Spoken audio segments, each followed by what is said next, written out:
என்ன குறையுண்டு நீ சொல்வனமே. மீட்பர் உயிரோடிருக்கையிலே எனக்கு என்ன குறையுண்டு நீ சொல்வனமே. கவலைகள் தீர்ப்பார், கண்ணீர் துடைப்பார், கடைசி மட்டும் கைவிடாதிருப்பார். கவலைகள் தீர்ப்பார், கண்ணீர் துடைப்பார், கடைசி மட்டும் கைவிடாதிருப்பார். பாவ மன்னிப்பளிப்பார், பாக்கியம் கொடுப்பார். பாவ மன்னிப்பளிப்பார், பாக்கியம் கொடுப்பார். பரம பதவியினுள் என்றனை எடுப்பார். மீட்பர் உயிரோடிருக்கையிலே எனக்கு என்ன குறையுண்டு நீ சொல்வனமே. மீட்பர் உயிரோடிருக்கையிலே எனக்கு என்ன குறையுண்டு நீ சொல்வனமே. என் உயிர் மீட்கவே தன் உயிர் கொடுத்தோர், என்னோடிருக்கவே எழுந்திருந்தோர். என் உயிர் மீட்கவே தன் உயிர் கொடுத்தோர், என்னோடிருக்கவே எழுந்திருந்தோர். விண்ணுலகு உயர்ந்தோர், உன்னதஞ்சிறந்தோர். விண்ணுலகு உயர்ந்தோர், உன்னதஞ்சிறந்தோர். மித்திரனே சுக பத்திரமருளும் மீட்பர் உயிரோடிருக்கையிலே எனக்கு என்ன குறையுண்டு நீ சொல்வனமே.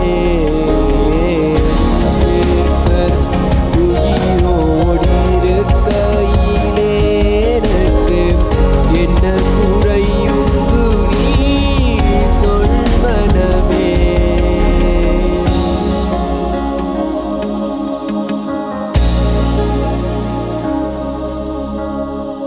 ஆண்டவரும் உலக இரட்சகருமாகிய இயேசு கிறிஸ்துவின் வல்லமையுள்ள நாமத்தினாலே இந்த உயிர்த்தெழுந்த நல்ல நாளிலே இந்த செய்திக்கூடாக உங்களை சந்திக்கிறதிலே நான் மிகவும் மகிழ்ச்சி அடைகிறேன். இயேசு கிறிஸ்து இந்த உலகத்திலே மனிதனாக அவர் அவதரித்த போது அவருடைய அந்த பிறப்பின் செய்தியை முதலாவது அங்கே அறிவித்தது யார் என்று சொன்னால், பரலோகத்தில் இருந்து இறங்கி வந்த தூதர்கள் மந்தைகளை மேய்த்து கொண்டிருந்த மேய்ப்பர்களுக்கு அல்லது இடையர்களுக்கு ஆண்டவராகிய இயேசு கிறிஸ்துவினுடைய பிறப்பின் செய்தியை அவர்கள் அங்கே அறிவித்ததை நாங்கள் பார்க்கலாம்.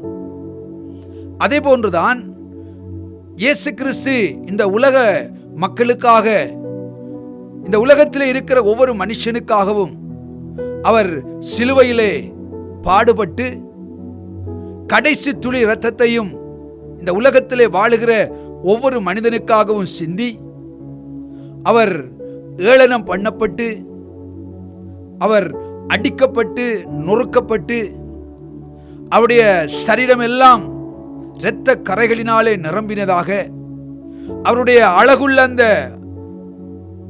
ரூபமானது அது ஒரு அலங்கோலமான நிலைக்கு மாற்றப்படத்தக்கதாக இந்த உலகத்திலே வாழுகிற முழு மனித குலத்துக்காகவும் அவர் அத்தனை மனிதர்களுடைய பாவங்களையும் தான் ஏற்றுக்கொண்டவராக சிலுவையிலே கடைசி துளி இரத்தத்தையும் சிந்தி இந்த முழு உலக மக்களுக்காக அவர் மரித்தார்.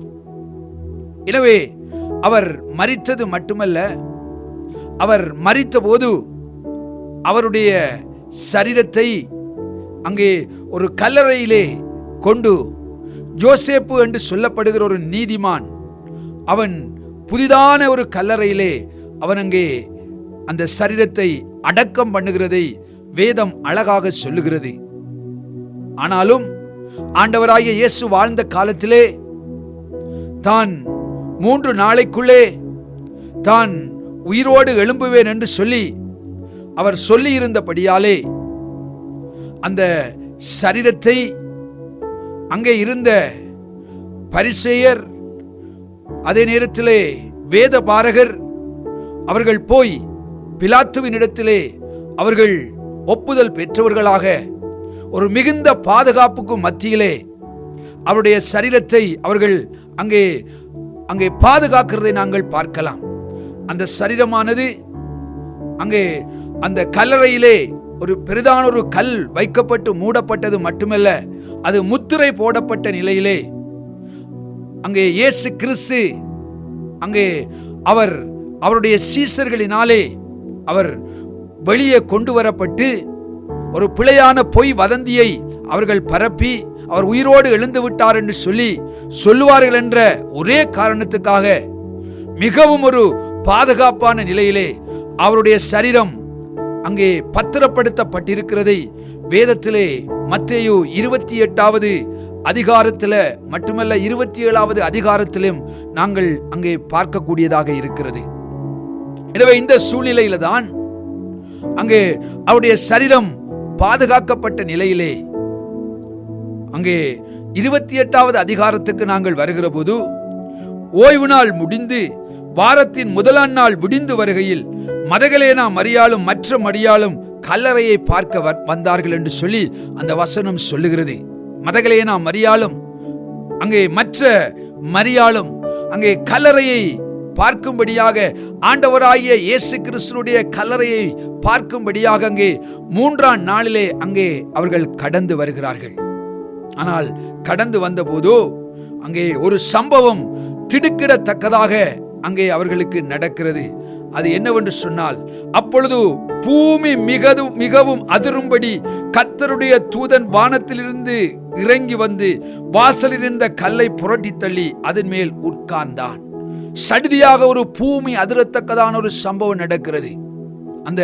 அந்த கல்லறைக்கு முன்பதாக அந்த வாசலை அடைத்திருந்த கல்லை ஒரு தூதன் தள்ளின வல்லமாக அந்த கல்லின் மேலே அவன் உட்கார்ந்தவனாக அங்கே ஒரு செய்தியை இந்த இடத்திலே அந்த மதகலேனா மரியாளுக்கும் அந்த மற்ற மரியாளுக்கும் அங்கே தூதன் அறிவிக்கிறான்.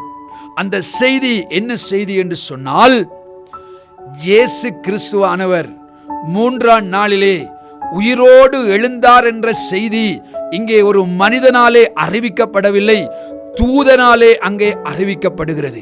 அவருடைய பிறப்பின் செய்தி எப்படி ஒரு தூதனாலே அறிவிக்கப்பட்டதோ அதை போல அவருடைய உயிர்த்தெழுதலின் செய்தியும் அங்கே ஒரு தூதனாலே அங்கே அறிவிக்கப்படுகிறதை நாங்கள் மத்தேயு 28வது அதிகாரத்திலே அங்கே நாங்கள் பார்க்கலாம். அங்கே சொல்லப்படுகிறது, அவருடைய ரூபம் மின்னலை போலவும் அவருடைய வஸ்திரம் உறைந்த மலையைப் போல வெண்மையாகவும் இருந்தது. காவலாளர் அவனுக்கு பயந்ததினால் திடுக்கிட்டு செத்தவர்கள் போலானார்கள். தூதன் அந்த ஸ்திரீகளை நோக்கி, நீங்கள் பயப்படாதிருங்கள், சிலுவையில் அறையப்பட்ட இயேசுவை தேடுகிறீர்கள் என்று அறிவேன். 6வது வசனத்தை பாருங்கள். அவர் இங்கே இல்லை, தாம் சொன்னபடியே உயிர்த்தெழுந்தார். கர்த்தரை வைத்த இடத்தை வந்து பாருங்கள். சீக்கிரமாய் போய் அவர் மரித்தோரிலிருந்து எழுந்தார் என்று அவருடைய சீஷர்களுக்கு சொல்லுங்கள். அருமையான சகோதரனே, சகோதரியே, ஆண்டவராகிய இயேசு கிறிஸ்து அவர் மரித்தோரிலிருந்து அவர் எழுந்தவர். இன்றைக்கு உலகத்திலே எத்தனையோ மனிதர்கள் மரிக்கிறார்கள். அங்கே பில்லியன் கணக்காக ட்ரில்லியன் கணக்காக இதுவரை உலகம் தோன்றினது முதல் அங்கே கோடி கோடியாக மனிதர்கள் மரித்தார்கள். ஆனால் மரித்தவர்கள் யாரும் உயிரோடு எழுந்ததாக சரித்திரம் இல்லை. ஆனால் ஆண்டவராகிய இயேசு கிறிஸ்து ஒருவர் மட்டும்தான் இந்த உலகத்தை வென்றவராய், பாவத்தை வென்றவராய், மரணத்தை வென்றவராய், பாதாளத்தை வென்றவராய் அவர் 3ஆம் நாளிலே அவர் உயிரோடு எழுந்தார். எனவே இந்த உயிரோடு எழுந்த இயேசு இன்றைக்கும் உயிரோடு ஜீவிக்கிறார். எனவே இந்த உயிரோடு எழுந்த இயேசு அவர் பரத்துக்கு எடுத்துக்கொள்ளப்பட முன்பு அவர் சில காரியங்களை அவருடைய சீஷர்களுக்கு அவர் அறிவித்தார். அதைத்தான் இந்த நாளிலே நான் உங்களோடு கூட நான் பகிர்ந்து கொள்ளப் போகிறேன். உயிர்த்தெழுந்த இயேசு அந்த கடைசி பரத்துக்கு எடுத்துக்கொள்ளப்படுகிற அந்த கடைசி நிமிஷத்திலே அவருடைய சீஷர்களோடு கூட பேசின வார்த்தைகள். சிலர் சொல்லுவார்கள், ஒரு மனிதன் மரிக்கிற போது அங்கே இருந்தவர்கள் எல்லாம் சில வேளைகளிலே கேட்பார்கள், அந்த மனிதன் அந்த மரிக்கிற நேரத்தில் அந்த கடைசியாக பேசின வார்த்தை என்னென்று சொல்லி கேட்பார்கள். அதை கேட்பதற்கு ஆவலாய் இருப்பார்கள். ஏனென்று சொன்னால் அதில் அநேக ரகசியங்கள் அடங்கி இருப்பதாக அவர்கள் அங்கே அதை அவர்கள் யோசிப்பது உண்டு. இந்த இடத்திலே கூட மரித்து மரணத்தை வென்று உயிரோடு எழுந்த இயேசு அவருடைய சீஷர்களுக்கு சில காரியங்களை அங்கே அவர் சொல்லிவிட்டு சென்றார். அந்த காரியங்கள் என்னவென்று சொன்னால், மத்தேயு 28வது அதிகாரத்திலே 18வது வசனத்திலே நாங்கள் பார்க்கிற போது, அப்பொழுது இயேசு சமீபத்தில் வந்து அவர்களை நோக்கி, வானத்திலும் பூமியிலும் சகல அதிகாரமும் எனக்கு கொடுக்கப்பட்டிருக்கிறது என்று சொல்லி, தனக்கு இந்த உலகத்தின் மேலே, வானத்துக்கு கீழே, பூமி எங்கும், அது மட்டுமல்ல சகல ராஜ்யங்கள் மேலே தனக்கு அதிகாரம் உண்டென்று சொல்லுகிறார். அவர் அதிகாரமுள்ள தேவன். அவர் எப்படிப்பட்டவர் என்பதை இந்த இடத்திலே அவர் சொல்லுகிறார். சகலவற்றின் மேலும் அவருக்கு அதிகாரம் இருக்கிறது. வியாதியின் மேல் அவருக்கு அதிகாரம் இருக்கிறது. சாத்தான் மேல் அவருக்கு அதிகாரம் இருக்கிறது. இந்த உலகத்தின் மேல் அவருக்கு அதிகாரம் இருக்கிறது. என்றால் அவர் அதிகாரம் உள்ளவர் என்பதை இந்த இடத்திலே அவர் அங்கே சொல்லிவிட்டு அவர் 19வது வசனத்திலே எப்படி சொல்லுகிறார், ஆகையால் நீங்கள் புறப்பட்டு போய் சகல ஜாதிகளையும் சீஷராக்கி. ஆண்டவர் சொல்லுகிறார், அவருடைய சீஷர்களை பார்த்து அந்த கடைசி பரலோகத்துக்கு எடுத்துக்கொள்ளப்பட போகிற அந்த கடைசி நிமிஷங்களிலே அவர் பேசின வார்த்தை என்னவென்று சொன்னால், நீங்கள் புறப்பட்டு போங்கள். இந்த செய்தியை கேட்டுக்கொண்டிருக்கிற, இந்த உயிர்த்தெழுந்த நல்ல நாளிலே இந்த செய்தியை பார்த்து கொண்டிருக்கிற அருமையான சகோதரனே, சகோதரியே, நீ இயேசு கிறிஸ்துவை சொந்த இரட்சகராக ஏற்றுக்கொண்டு அவருடைய சீஷன் என்ற அந்த நிலைக்குள்ளே நீ வந்திருப்பாயாக இருந்தால், நீ என்ன செய்ய வேண்டும் என்று சொன்னால், நீ புறப்பட்டு போக வேண்டும். எதற்காக புறப்பட்டு போக வேண்டும் என்பதையும் சொல்லுகிறார். சகல ஜனங்களையும் ஜாதிகளையும் கிறிஸ்துவினுடைய சீஷர்களாக நீ மாற்றும்படியாக. இன்றைக்கு அநேக விசுவாச கூட்டங்களை நாங்கள் பார்க்கிறோம். ஆனால் சீஷர்கள் அரிதாக காணப்படுகிறதை பார்க்கிறோம். சீஷன் என்பவன் அவன் குருவை போன்றவன், அவன் இயேசுவை போன்றவன், அவரை போன்ற அந்த குணாதிசயங்களோடு கூட, அவரை போன்ற தன்மையோடு கூட, அவர் செயல்பட்ட விதமாய், அவர் அங்கே புறப்பட்ட விதமாய், அவர் கிரியை செய்த விதமாய், அவருக்குள்ளே இருந்து கனிகள் வெளிப்பட்ட விதமாய், அவருடைய சுபாவத்தினாலே நிறைந்தவனாக அவன் செயல்படுகிற போதுதான் அவன் சீஷன் அந்த நிலைக்குள்ளே வருகிறான். எனவே இந்த இடத்துல ஆண்டவர் சொல்லுகிறார், நீங்கள் சகல ஜாதிகளையும், சகல ஜாதிகளையும், அவர்கள் தமிழர்களாக இருக்கலாம், சிங்களவர்களாக இருக்கலாம், முஸ்லிம்களாக இருக்கலாம், பரங்கியர்களாக இருக்கலாம், ஆங்கில மொழி பேசுகிறவர்களாக இருக்கலாம், வேறு மொழிகளை பேசுகிறவர்களாக இருக்கலாம், சகல ஜாதிகளையும். ஏனென்றால் இயேசு கிறிஸ்து இந்த உலகத்துக்கு வந்தது, அவர் மரித்தது, 3ஆம் நாள் உயிர்த்தெழுந்தது, அவர் ஒரு ஜாதிக்காகவோ ஒரு தேசத்துக்காகவோ அல்ல, ஒரு இனத்துக்காக அல்ல. இந்த முழு உலகத்திலே வாழுகிற சகல ஜாதியாருக்கும் அவர் ஒருவர்தான் மெய்யான தேவன். அதனால்தான் இந்த முழு உலகத்தின் பாவத்தை அவர் சுமந்து கொண்டார். அவர் ஒரு இனத்துக்காக அவர் பாவம் சுமக்கவில்லை. இந்த முழு உலகத்து மக்களுடைய பாவங்களை அவர் சுமந்து கொண்டபடியினால் இந்த முழு உலகத்து மக்களும் அவருடைய சீஷர்களாக மாற வேண்டும், அவருடைய சீஷர்களாக அங்கே அவர்கள் செயல்பட வேண்டும் என்பதிலே அவர் அங்கே கண்ணியமுள்ள தேவனாக, வாஞ்சை உள்ள தேவனாக காணப்படுகிறபடியாலே தான் அவரை பின்பற்றின சீஷர்களுக்கு சொல்லுகிறார், நீங்கள் புறப்பட்டு போய் சகல ஜாதிகளையும், இந்த உலகத்தில் வாழுகிற சகல ஜாதிகளையும் நீங்கள் சீஷர்களாக்கி பிதா குமாரன் பரிசுத்த ஆவியினாலே ஆவியின் நாமத்தினாலே அவர்களுக்கு ஞானஸ்தானம் கொடுத்து அந்த அடையாளத்தை அவர்களுக்கு கொடுத்து, நான் உங்களுக்கு கட்டளையிட்ட யாவையும் அவர்கள் கை கொள்ளும்படி அவர்களுக்கு உபதேசம் பண்ணுங்கள். நீங்கள் புறப்பட்டு போய் சகல ஜாதிகளையும் சீஷர்களாக்கி, நான் உங்களுக்கு கட்டளையிட்ட யாவையும், நான் உங்களுக்கு எவைகளையெல்லாம் கற்பித்து தந்தோனோ எவைகளையெல்லாம் நீங்கள் செய்ய வேண்டும், எவைகளை கடைபிடிக்க வேண்டும், எப்படி வாழ வேண்டும், எப்படி பேச வேண்டும், எப்படி நடக்க வேண்டும், எப்படி உங்களுடைய ஜீவியம் இருக்க வேண்டும், எப்படி பரிசுத்தத்தில் நீங்கள் வாழ வேண்டும், தேவ சித்தத்தில் நீங்கள் எப்படி நிற்க வேண்டும் என்று சொல்லி நான் முன்மாதிரியாக உங்களுக்கு போதித்தவைகளை நீங்க என்ன செய்ய வேண்டும் என்று சொன்னால் அவர்களுக்கு நீங்கள் கற்றுக் கொடுக்க வேண்டும். அவர்கள் அதை கை கொள்ள வேண்டும். இந்த உலகத்தில் வாழுகிற ஒவ்வொரு மனுஷனும் கிறிஸ்துவை போல மாற வேண்டும். அதுதான் தேவனுடைய விருப்பமாக இருக்கிறது. இந்த உயிர்த்தெழுந்த நல்ல நாளிலே உங்களுடைய ஒவ்வொரு அசைவும், உங்களுடைய ஒவ்வொரு வாழ்க்கையின் ஒவ்வொரு காரியங்களும் கிறிஸ்துவுக்கு அது ஏற்றவைகளாக மட்டுமல்ல, அவரை பிரதிபலிக்கிறதாக மாற வேண்டும். நீங்கள் புறப்பட்டு செல்ல வேண்டும். சகல ஜாதிகளையும் சீஷர்களாக மாற்ற வேண்டும். அந்த வாஞ்சையும் அந்த துடிப்பும் அந்த சுவிசேஷ பாரமும் இந்த நாளிலே உங்களை அதிகமாக பற்றி பிடிப்பதாக என்று சொல்லி நான் உங்களை பார்த்து நான் பேசுகிறேன். உயிர்த்தெழுந்த இயேசு உங்களுக்குள்ளே அவர் வாசம் பண்ணுவாராக இருந்தால் உங்களுடைய வாழ்க்கை அது திறக்கப்பட்டதாக இருக்க வேண்டும். இந்த இடத்திலே அவர் வைத்த கல்லறையை நாங்கள் பார்க்கிற போது, அந்த கல்லறை அவரை மரணித்த நிலையிலே அந்த கல்லறை எப்படிப்பட்ட கல்லறையாக இருந்தது என்று சொன்னால் அது பூட்டப்பட்ட கல்லறையாகத்தான் இருந்தது. ஆனால் அவர் உயிர்த்தெழுந்த போதோ அந்த கல்லறை திறக்கப்பட்டதாக இருந்தது. ஏனென்றால் எல்லாரும் அதை வந்து பார்க்கும்படியாக, அந்த அதிசயத்தை காணும்படியாக. அருமையான சகோதரனே, சகோதரியே, உன்னுடைய வாழ்க்கை ஒரு பூட்டப்பட்ட வாழ்க்கையாக அல்ல. நீ ஒரு மரணத்தை தழுவிய ஒரு கிறிஸ்துவை நீ சுமக்கவில்லை. உயிரோடு எழுந்த கிறிஸ்துவை நீ சுமக்கிறபடினால் உன்னுடைய வாழ்க்கை ஒரு திறந்த வாழ்க்கையாக, மற்றவர்கள் பார்க்கத்தக்கதாக, மற்றவர்கள் பின்பற்றத்தக்கதாக, மற்றவர்களுக்கு அது ஒரு மாதிரியாக மாறத்தக்கதாக உன்னுடைய வாழ்க்கை இந்த உயிர்த்தெழுந்த நாளிலே மாறுவதாக என்று சொல்லி உங்களை பார்த்து நான் பேசுகிறேன்.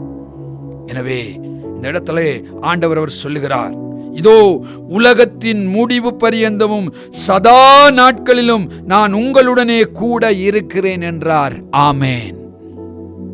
உலகத்தின் முடிவு பரியந்தம் சதா நாட்களிலும்.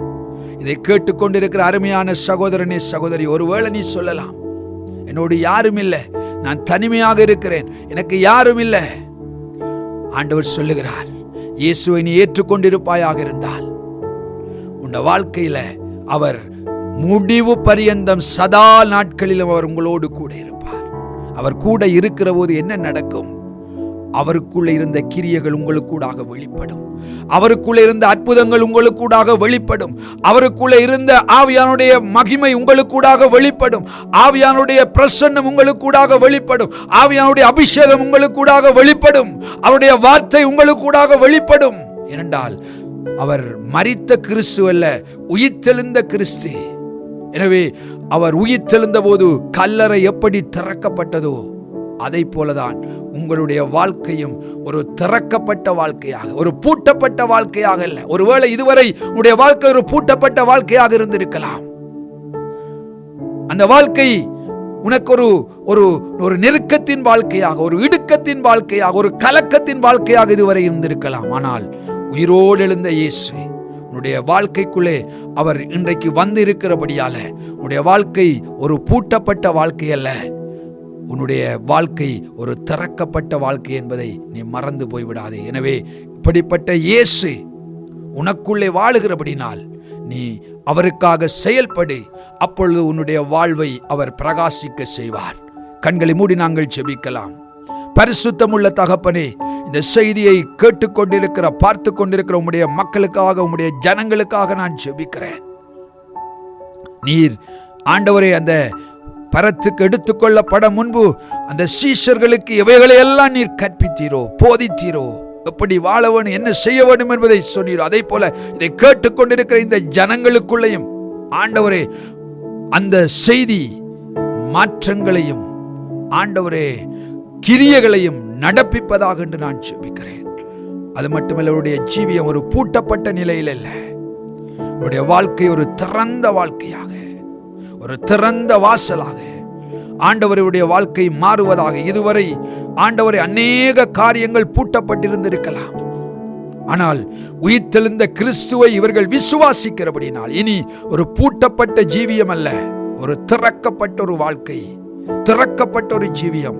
ஆண்டவரை எல்லாவற்றிலையும் ஒரு திறந்த வாசலுக்கூடாக அவர்கள் பிரவேசிக்கத்தக்கதாக கர்த்தருடைய ஜீவியத்தை ஆசீர்வதிப்பீராக என்று இயேசுவின் நாமத்தினாலே ஒப்புக் கொடுத்து ஆசீர்வதித்து ஜெபிக்கிறேன் ஜீவனுள்ள நல்ல பிதாவே. ஆமேன், ஆமேன், ஆமேன். கர்த்தர் தாமே உங்களை ஆசீர்வதிப்பாராக. God bless you.